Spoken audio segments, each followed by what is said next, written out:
5 marvelous and lesser-known things in the Old Testament. 1. Enoch's mysterious departure, Genesis 5:24. Enoch walked with God, then he was no more because God took him. Enoch is one of only 2 people in the Bible said to have never died. The other is Elijah. This mysterious statement has inspired apocryphal writings like the Book of Enoch. 2. The Nephilim giants are fallen ones, Genesis 6:1-4. The sons of God and the daughters of men produced offspring known as Nephilim, described as mighty men of old. The identity of these beings is debated. Fallen angels? Ancient rulers? It's a marvel steeped in mystery. 3.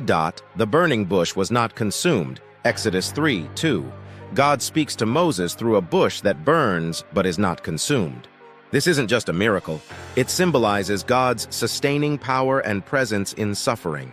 4. Balaam's talking donkey, Numbers 22:21-30. A donkey speaks to Balaam to prevent him from being killed by an angel.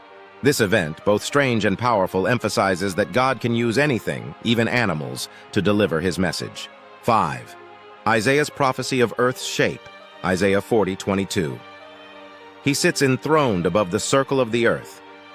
The word circle, Hebrew chug, has been interpreted by some as hinting at a spherical earth, well before it was scientifically accepted.